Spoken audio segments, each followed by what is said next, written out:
Hello students, कैसे हैं आप सब। आशा करती हूँ आप अच्छे होंगे और अच्छे से अपनी पढ़ाई कर रहे होंगे। मैं मोनिका रावत आपका स्वागत करती हूँ आईसीटी वर्चुअल क्लासरूम देहरादून। बच्चों, आज हम क्लास 9th का जो आपका सब्जेक्ट है साइंस, उसकी ओलैब की क्लास को कंटिन्यू करें। तो बच्चों, आज जिस एक्सपेरिमेंट के बारे में हम पढ़ने जा रहे हैं वो है आपका बेल जार एक्सपेरिमेंट। ठीक है, तो इसे आज हम डिस्कस करेंगे, इसकी थ्योरी देखेंगे, इसका प्रोसीजर देखेंगे, साथ ही साथ कुछ वीडियोस के माध्यम से हम ये जानेंगे कि इस एक्सपेरिमेंट को किस तरीके से परफॉर्म करें। तो बच्चों, अब हम चलते हैं अपने स्मार्ट बोर्ड की ओर। तो बच्चों, आज का आपका जो एक्सपेरिमेंट है वो बेल जार एक्सपेरिमेंट है। सबसे पहले हम इसके ऑब्जेक्टिव यानी इसके उद्देश्य के बारे में बात। To demonstrate the sound needs a material medium for its propagation। यानी इस ऑब्जेक्टिव के माध्यम से, इस उद्देश्य के, इस एक्सपेरिमेंट के माध्यम से हम क्या करने वाले हैं, हम ये बताने वाले हैं कि जो आपका साउंड होता है, जो आपकी ध्वनि होती है, उसको एक मीडियम, एक माध्यम चाहिए होता है चलने के, यानी प्रोपगेशन या ट्रैवल करने के लिए इसे एक माध्यम की आवश्यकता होती है। बगैर माध्यम के ये ट्रैवल नहीं कर पाता। ये हम यहाँ पे जो है बता, या इसे जो है यहाँ पे शो कर। थ्योरी की अगर हम बात कर दें, सबसे पहले हम बात करते हैं साउंड। साउंड क्या होता है, ध्वनि क्या होती है। ध्वनि एक प्रकार की मैकेनिकल वेव है, यानी यांत्रिक तरंगे। यांत्रिक तरंगे यानी ऐसी तरंगे जिसे किसी प्रकार के माध्यम की आवश्यकता होती है चलने की। जैसे कि आपकी हवा हो गई, पानी हो गया, ठीक है, आपका जो है लोहा हो गया, स्टील हो गया, यानी ठोस हो गए, जल या लिक्विड जो है, तरल जो है, और गैसों की जिसे आवश्यकता हो। ठीक है, तो जो आपका साउंड होता है, साउंड एक प्रकार की यांत्रिक तरंगे हैं जिसको जो है ध्वनि, हवा, इन सब चीजों की आवश्यकता होती है चलने की। ठीक है, sound is a mechanical form that needs a material medium like air, water, steel, etc. for its propagation. We can describe a sound wave by its frequency, wave and velocity. अब अगर हम बात करें साउंड वेव की, ध्वनि तरंगों की, तो ध्वनि तरंगों को डिस्क्राइब करने के लिए, उसके बारे में बताने के लिए हमें फ्रीक्वेंसी की आवश्यकता होती है। यानी फ्रीक्वेंसी के माध्यम से हम बता पाते हैं कि ध्वनि तरंग क्या होती है, उसकी वेवलेंथ, ठीक है, उसका तरंग दैर्ध्य कितना है, उसका वेग कितना है। इनके माध्यम से हम ध्वनि की जो है बता सकते हैं, ध्वनि के बारे में बता सकते हैं। यानी ये जो पैरामीटर्स है, आपकी फ्रीक्वेंसी हो गई, ठीक है, आवृत्ति, वेवलेंथ, तरंग दैर्ध्य, वेलोसिटी, ठीक है, वेग, इनके माध्यम से हम साउंड वेव यानी ध्वनि तरंग के बारे में बता सकते हैं, उसके बारे में बात कर सकते हैं कि ये क्या होती है, किस प्रकार की होती है, कैसा इसकी क्वालिटी है basic. The sound wave is a longitudinal wave. अगर हम साउंड वेव की बात करें तो ये क्या है, एक लॉन्गिट्यूडनल वेव। कैसी वेव है, longitudinal. The particle of the medium vibrate in a direction parallel to the direction of the propagation of wave. अब लॉन्गिट्यूडनल वेव का अर्थ क्या है, इसका अर्थ ये है कि जो आपकी ध्वनि तरंगे होती हैं, इसके जो पार्टिकल्स होते हैं, इसके जितने भी पार्टिकल्स वगैरह हैं, वो इस तरीके से चलते हैं कि वो जिस दिशा में मूव कर रही है उस दिशा के पैरेलल, ठीक है, उस दिशा के समानांतर वो चलते। A sound wave medium needs a medium to travel. अगर हम बात करें साउंड वेव की, तो साउंड वेव को क्या चाहिए होता है, एक प्रकार का माध्यम चाहिए होता है ट्रैवल करने के लिए चले। ठीक है, तो हम अब इसके बारे में बात करते हैं। अ sound wave travels in the form of longitudinal wave and it requires a material medium for its propagation. Sound always originates from some vibrating object. These vibrations are produced by tuning frogs, uh, drums, bells and the string of a guitar set. अब अगर हम बात करें ध्वनि की, तो ध्वनि क्या करती है, वो मटीरियल मीडियम से, ठीक है, जो मटीरियल मीडियम है उससे मीडियम में प्रोपोगेट करती है। और उसकी दिशा कैसी होती है, उसका जो डायरेक्शन कैसा होता है, लॉन्गिट्यूडनल, यानी वो उसी डायरेक्शन में मूव करती है जिस डायरेक्शन में इसकी जो दिशा होती है, यानी दिशा में प्रोपगेट करती है, परपेंडिकुलर नहीं, आपकी पैरेलली करती है। और अगर हम बात करें जो साउंड की, ध्वनि की, तो ये हमेशा जो है ध्वनि जो है वो कुछ वाइब्रेटिंग ऑब्जेक्ट, कुछ जो आपकी कंपित वस्तुएं हैं उनसे ही ओरिजिनेट होती है। जैसे जैसे अगर हम बात करें, आप अगर एक इलास्टिक ले लेते हैं, मान लीजिए आप कोई रबर बैंड ले लिया, ठीक है, रबर बैंड ले लिया आपने, रबर बैंड लिया और उसे अपनी जो है हाथ में खींच लिया, आपने उसे क्या किया, उसके दो सिरे लिए और अपने हाथों पे उसे खींच के पकड़ा। अब आपने अपने फ्रेंड को बोला कि इसको जो है जो इसकी धागा, जो आपकी रबर बैंड है, उसे अपनी उंगलियों से प्लग करो, खींचो। तो क्या होगा, जैसे ही वो प्लग करेगा, जैसे ही वो खींचेगा, तो उसकी जो आपके रबर बैंड है वो क्या करेगा, वो वाइब्रेट करने लग जाएगा, कंपन करने लगेगा। आप ये देखेंगे कि वो कंपित होने लगेगा, साथ ही साथ वो ध्वनि भी उत्सर्जित। तो यहाँ पे आप देख सकते हैं कि जो ध्वनि का उत्सर्जन हो रहा है वो कंपन के साथ, यानी साउंड की अगर हम बात करें, ध्वनि की अगर हम बात करें, तो ध्वनि कैसी वस्तुओं से निकलती है, कैसी वस्तुओं से उत्सर्जित होती है, कंपित वस्तु। कैसी वस्तुओं से, कंपित वस्तु। जैसे आपका रबर बैंड हो गया यहाँ पे। इसी तरीके से आपने देखा होगा कि जब ढोल बजाए जाते हैं, ड्रम बजाए जाते हैं, तो क्या होता है, उसको हम क्या करते हैं, ड्रम की जो जो उस पे झिल्ली होती है उसे हम वाइब्रेट करते हैं, ठीक है, उसको पीट के हम वाइब्रेट करते हैं। वाइब्रेशन से क्या होती है, वो झिल्ली मूव करती है, गति करती है और साउंड निकलता है। तो यानी जो ड्रम की झिल्ली है, ठीक है, जो उसका झिल्ली है वो क्या कर रही है, वो वाइब्रेशन के कारण, कंपन के कारण ही ध्वनि उत्सर्जित। इसी तरीके से बेल की बात करें, आप मंदिरों में जाते हैं, वहां पे आप जो घंटियां होती हैं उन्हें बजाते हैं। तो अब घंटियों को कैसे बजाते हैं, आप उसे क्या करते हैं, अपने हाथों से हिट करते हैं, उसको हिट करते हैं, उसे मारते हैं, और उससे क्या होता है, वो वाइब्रेट होती है, वो कंपित होने लग जाती है और घंटी जो है आवाज करती है। यानी ध्वनि कैसे उत्सर्जित होती है, वाइब्रेशन के कारण। कोई भी वस्तु जब वाइब्रेट करती है तभी वो ध्वनि का उत्सर्जन करती। अब इसी तरीके से अगर हम ह्यूमन वॉइस की बात करें, मानव ध्वनि की बात करें, तो ये जो है हमारी जो वोकल कॉर्ड्स होता है उससे निकलती है। अब यहाँ पर जो हमारी वोकल कॉर्ड्स जो होती है, ये भी वाइब्रेशन के कारण, कंपन के कारण ही ध्वनि को उत्सर्जित कर पाती है। और इसी कारण क्या होता है, जब ध्वनि उत्सर्जित होती है तो हम अपनी बातें बोल पाते हैं, अपने इमोशंस, अपनी जो विचार हैं, सब चीज बता। तो ये किसके कारण होता है, हमारे जो वोकल कॉर्ड्स है उनके कंपन के कारण, उनके वाइब्रेशन के।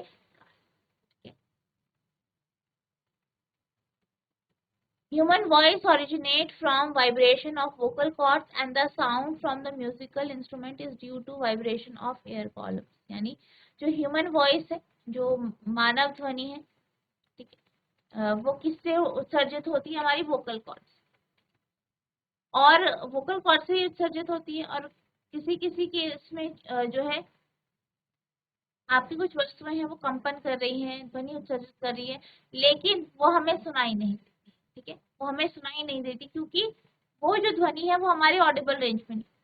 कई बार क्या होता है, वस्तु कंपन कर रही है, ध्वनि उत्सर्जित हो रही है, लेकिन हमें सुनाई नहीं।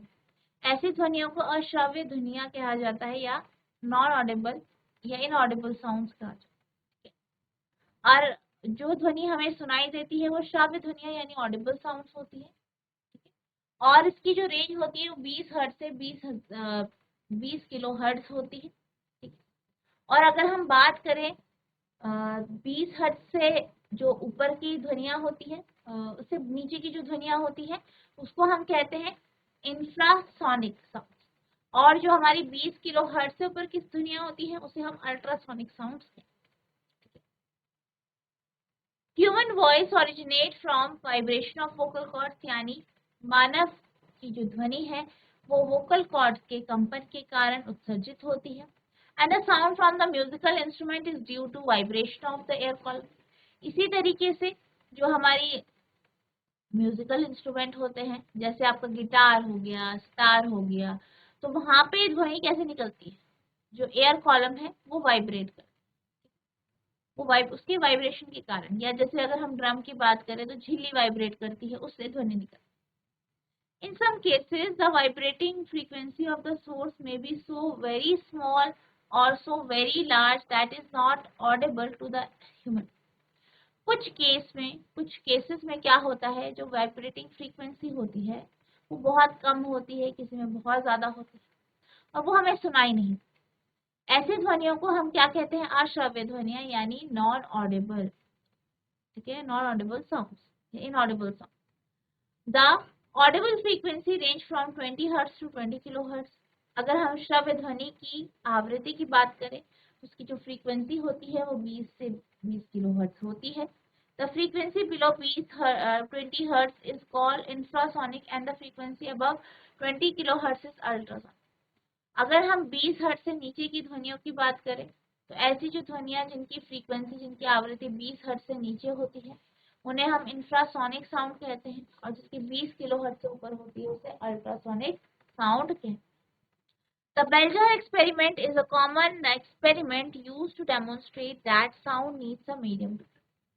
अगर हम बेल-जार एक्सपेरिमेंट की बात करें तो बेल-जार एक्सपेरिमेंट एक ऐसा एक्सपेरिमेंट है जिसके माध्यम से हम ये बता सकते हैं कि जो साउंड होती है, ध्वनि होती है, उसे जो है मीडियम की आवश्यकता होती है।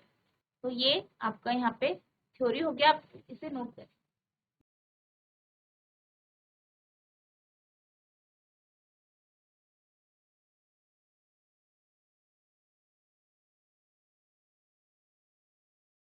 अब हम बात करते हैं बेल-जार की, यानी बेल-जार क्या होता है ये अब हम जानते हैं। Bell-jar is a laboratory equipment used for creating vacuum. अगर हम बेल-जार की बात करें तो ये क्या है, ये जो है प्रयोग का या लेबोरेटरी का एक प्रकार का इक्विपमेंट है जिसके माध्यम से हम वैक्यूम यानी निर्वात को क्रिएट करते हैं। It is so named as its shape is similar to that of bell. इसका नाम ऐसा इसलिए रखा गया है क्योंकि इसका जो आकार है वो जो है बेल के जैसा है, जैसे बेल का आकार होता है वैसा ही इसका आकार। A bell jar is used on a base which a bell jar is placed on a base which is vented to a hose fitting that can be connected via a hose to a vacuum. अब अगर हम bell jar की बात करें तो bell jar को जो है बेस के ऊपर रखा जाता है, ठीक है, जो कि आपका वैक्यूम पंप से कनेक्टेड होता है। By pumping the air out the bell jar, the pressure inside the jar can be varied. जब क्या किया जाता है, बेल जार की जो एयर है उसे बाहर निकाल दिया जाता है तो क्या होता है, जो बेल जार है उसके अंदर जो है एयर नहीं रहती, या उसका जो एयर प्रेशर होता है वो अलग अलग होता है, जिसके कारण हम क्या कर सकते हैं, बेल जार से एयर को पंप कर पाते। How does the experiment work. अब हम बात करेंगे कि एक्सपेरिमेंट कैसे कार्य करता है। The experiment is done by placing an electrical bell in the bell jar. हम क्या करेंगे, जो एक्सपेरिमेंट है उसे हम कैसे करेंगे, एक बेल जार के अंदर इलेक्ट्रिक बेल लगा के करेंगे। As the air is pumped out of the seal bell, हम क्या करेंगे, जो बेल है, बेल जार है उसके अंदर से एयर को हम बाहर निकाल देंगे। The sound from the bell jar fades, फिर क्या होगा, जो बेल जार है उसकी जो साउंड है वो फेड हो जाएगी। At a particular vacuum no more sound is heard from the bell. अब क्या होगा, आप क्या करेंगे, जो बेल जार है उससे एयर बाहर निकाल देंगे। कुछ टाइम बाद आप ये देखेंगे कि धीरे धीरे करके जो आवाज है वो फेड हो रही, कम हो रही, और फिर कुछ टाइम बाद आपको आवाज सुनाई नहीं देगी। But we can see that the hammer continue hitting the gong and sound is produced. लेकिन क्या हो रहा होगा कि जो हैमर है, जो हथौड़ी है, वो गॉन्ग को पे हिट कर रहा होगा और आवाज, मतलब वो लगातार हिट कर रहा है। अब हिट कर रहा है तो वाइब्रेशन होगा, और वाइब्रेशन के कारण क्या होता है, साउंड प्रोड्यूस होता है, लेकिन हमें साउंड नहीं सुनाई देती। ठीक है, however the sound is not audible to our ears because of the vacuum inside the jar. क्या होगा, कुछ समय बाद हम ये देखेंगे कि हमें वैक्यूम जो है, जो जार है, जार के अंदर वैक्यूम है, तो इस कारण हमें आवाज सुनाई नहीं। This demonstrates that the sound wave cannot travel through vacuum. इससे हमें ये पता चलता है कि जो हमारा साउंड वेव है वो वैक्यूम से, ठीक है, जो निर्वात होती है उससे ट्रैवल नहीं। That is a sound wave need a material medium for its propagation. यानी हम ये कहेंगे कि जो हमारा साउंड वेव होती है, साउंड वेव जो होती है उसको एक मटेरियल मीडियम की आवश्यकता होती है, एक माध्यम की आवश्यकता होती है ताकि वो चल सके।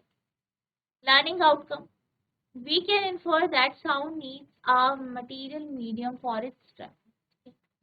तो हम यहाँ पे क्या देखेंगे, यहाँ पे हम ये देख पाएंगे कि जो हमारा मटेरियल मीडियम होता है उसी के माध्यम से ध्वनि चलती है, ट्रैवल। अब हम प्रोसीजर की बात करते हैं। तो प्रोसीजर में सबसे पहले हम मटेरियल रिक्वायर की बात करेंगे कि हमें किस किस सामग्री की आवश्यकता हो। जिन जिन सामग्री की हमें आवश्यकता होगी वो आपको यहाँ स्क्रीन पर दिखाई दे रहे हैं। पहला है आपका airtight glass bell jar, यानी ग्लास बेल जार जो कि क्या है, एयर टाइट है, यानी जिसमें हवा नहीं या इसमें किसी भी प्रकार की एयर। दूसरा है इलेक्ट्रिक बेल यानी विद्युत घंटी। तीसरा है कॉर्क। चौथा है आपका की। पांचवा है वैक्यूम पंप। वैक्यूम पंप से आप क्या करेंगे, सारी एयर बाहर निकालें। फिर है बैटरी और कनेक्टिंग वायर, संयोजक तार। तो ये सब आपका क्या है, मटेरियल, आप इसे नोट करेंगे। अब हम प्रोसीजर की बात करते हैं। तो आपका अरेंजमेंट यहाँ पे देख सकते हैं, आपका अरेंजमेंट कुछ इस तरीके से होगा। ठीक है, यहाँ पे आपको ये बेल जार दिख रहा हो, के अंदर हमने बेल लगाई है, ये इलेक्ट्रिक बेल है। इसको हमने कॉर्क के माध्यम से यहाँ पे लगाया है और इस पे से आपकी तार पास हो रही, तार पास हो रही यानी इसे इलेक्ट्रिसिटी दी जा रही।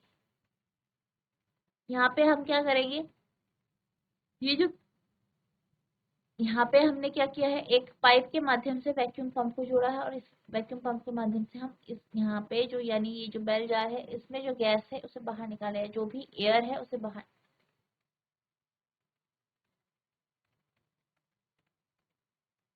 ठीक है, अब हम बात करते हैं कि किस तरीके से परफॉर्म करेंगे। As perform in real lab, जैसे आपकी वास्तविक लैब में हम परफॉर्म करते हैं। Arrange the apparatus as shown in figure, जैसे फिगर में दिया गया है ऐसे apparatus हमें अरेंज करने हैं। Connect the electric bell and the vacuum pump to the airtight glass bell jar, कि हम क्या करेंगे, जो इलेक्ट्रिक बेल है, विद्युत बेल है, उसे कनेक्ट करेंगे वैक्यूम पंप से और फिर एयरटाइट ग्लास बेल जार से उसे जोड़। इंसर्ट की टू कंप्लीट द सर्किट, क्या करेंगे हम, जो है की को इंसर्ट करेंगे ताकि सर्किट क्या हो, कंप्लीट हो जाए। Reduce the air pressure inside the chamber by pumping out the air through the vacuum pump. हम क्या करेंगे, जो हमारा जो हमारे पास जो हमारा चैम्बर होगा उससे हम एयर बाहर निकाल, कैसे, पंप कर एयर को बाहर निकाल देंगे। As the air in the jar is being pumped, the sound becomes fainter although it is the same current that is passing through the। अब अगर हम एयर की बात करें, अगर हम एयर की बात करें तो हम एयर को बाहर निकालेंगे।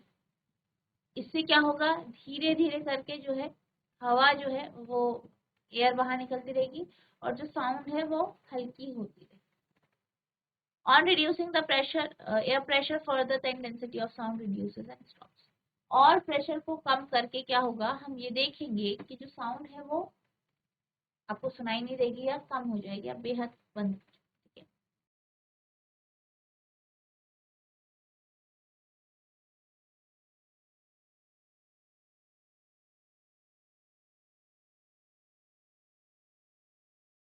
अब हम बात करते हैं एज परफॉर्म यूजिंग सिमुलेटर, यानी सिमुलेटर में आप किस तरीके से इस एक्सपेरिमेंट को परफॉर्म करेंगे इसके बारे में हम बात। Click on the power on button to insert key in the circuit. आप क्या करेंगे, पावर ऑन बटन को क्लिक करेंगे ताकि आपकी की इंसर्ट हो जाए। The hammer hit the gong constantly and the sound of the electric bell is heard. अब क्या होगा, जो हैमर है इलेक्ट्रिक बेल का वो गॉन्ग को हिट करता रहेगा और साउंड प्रोड्यूस होते रहेगा। Decrease the air pressure for from 1 atm by moving the air pressure slider. फिर क्या करेंगे, जो एयर प्रेशर है उसे कम करेंगे एयर प्रेशर स्लाइडर को मूव करके। Listen to the intensity of sound heard from the bell. फिर हम क्या करेंगे, जो बेल से आवाज जो साउंड आ रही है उसको हम ध्यान देंगे, उस पर ध्यान देंगे। Observe that hitting of the hammer on the gong and put a tick mark on the appropriate place in the observation. फिर आप क्या करेंगे, आप जो है हैमर को ऑब्जर्व करते रहेंगे, देखते रहेंगे और अपना जो आपका ये चार्ट होगा, ठीक है, इस तरीके से आप एक टेबल बनाएंगे, उसमें आप टिक करते रहेंगे, ठीक है। यानी आपको प्रेशर को नोट करना है, साथ ही साथ कैसी ध्वनि आ रही है, आवाज की जो इंटेंसिटी है वो कैसी है, इसको भी आपको नोट करना है। जैसे फर्स्ट एटमॉस्फेरिक प्रेशर में, ठीक है, आपकी आवाज कैसी, अब यहाँ टिक करें 0.8 में, उसको टिक करेंगे 0.6, 0.4, 0.1 और 0.01। इन सब के लिए आप क्या करेंगे, यहाँ पे टेबल में टिक करें। We have observed that as the pressure inside the bell jar decreases, हमने ये देखा कि जैसे जैसे जो बेल जार है उसमें प्रेशर कम होता है, the intensity of sound heard from the jar gradually decreases and stops। तो क्या होता है, जो जार है, जार से जो आवाज आ रही है, ध्वनि जो आ रही है, वो भी कम होती जाती है और फिर रुक जाती है। However, the bell is still continuing to ring। और क्या देखा गया कि बेल तो बज रही है लेकिन आवाज क्या हो रही है, कम हो रही है, कम हो रही है और रुक गई। तो ये आपकी ऑब्जर्वेशन, ठीक है, आप इसे नोट करें।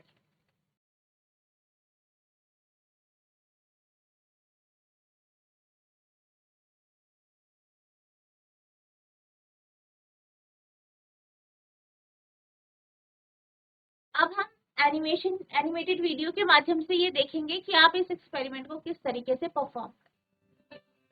Bell jar experiment. Materials required: a bell jar, battery, vacuum pump, key and connecting wires. Connect the electric bell with the battery through a key.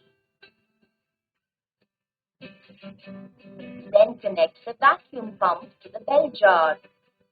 Insert the key. Then the bell starts to ring. Now switch on the pump and you see that the vacuum pump starts to pump air from the bell jar, which is evident from the meter reading of the pressure gauge. Then the intensity of sound from the electric bell gradually decreases, and when the vacuum pump completely pumps out the air in the bell jar, you can barely hear any sound. Still, the hammer continues to strike on the gong. Hence, it is clear that sound needs a medium to travel.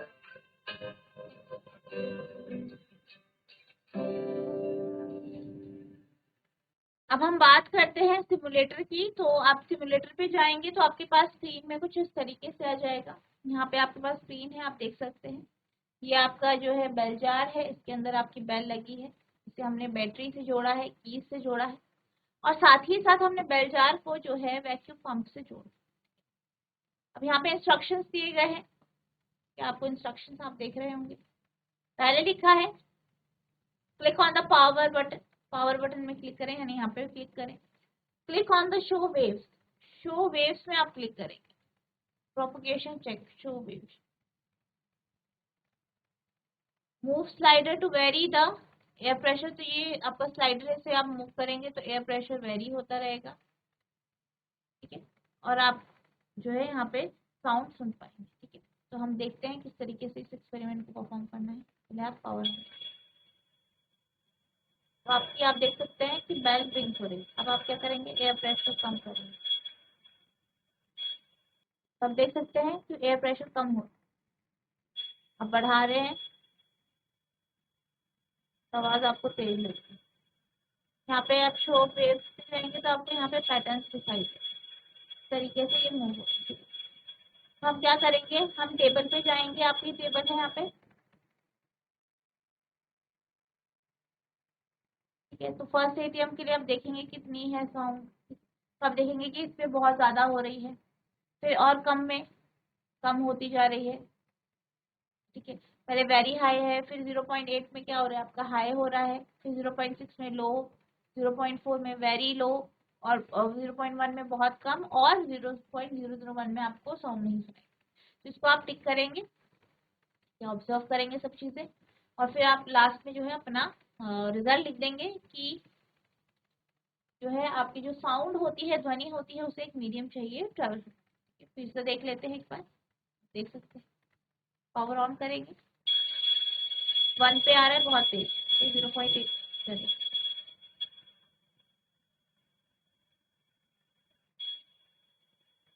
यहाँ पे ठीक है, फिर आप थोड़ा और कम करेंगे जितना आपको चाहिए, 0.6 पे देखिए और कम हो गई है, अब देखिए और कम हो गई है, और फाइनली 0.01 में आपको सुनाई नहीं। इस तरीके से आप यहाँ पे और आप देख सकते हैं यहाँ पे बेल बज रही है, रिंग हो, और यहाँ वेव प्रो, ठीक है। इस तरीके से आप एक्सपेरिमेंट करेंगे और यहाँ आपकी जो टेबल है उसे आप बच्चों आज हमने बेल जॉल एक्सपेरिमेंट को जो है सिमुलेटर के माध्यम से परफॉर्म किया। आई होप आपको ये एक्सपेरिमेंट समझ में आया होगा, आपने इसे ध्यानपूर्वक सुना होगा, साथ ही साथ इसे ध्यानपूर्वक देखा भी होगा कि किस तरीके से आप इसे परफॉर्म, आपको इसको खुद से परफॉर्म करना है। अगर आपको कोई भी डाउट होगा तो नेक्स्ट लेक्चर में पूछ सकते हैं। साथ ही साथ इसे आपको अपनी जो लैब मैनुअल की जो आपकी नोटबुक है उसमें आपको इसे नोट, ठीक है। तो बच्चों अगर आपको कोई भी डाउट होगा नेक्स्ट लेक्चर में आप पूछ सकते हैं, किसी भी प्रकार की प्रॉब्लम होती है, कोई भी प्रश्न उठता है, आप अगले लेक्चर में पूछ सकते हैं, ठीक है। तो बच्चों आज के लिए बस इतना ही, मिलते हैं हम नेक्स्ट सेशन में, तब तक के लिए thank you and have a nice day.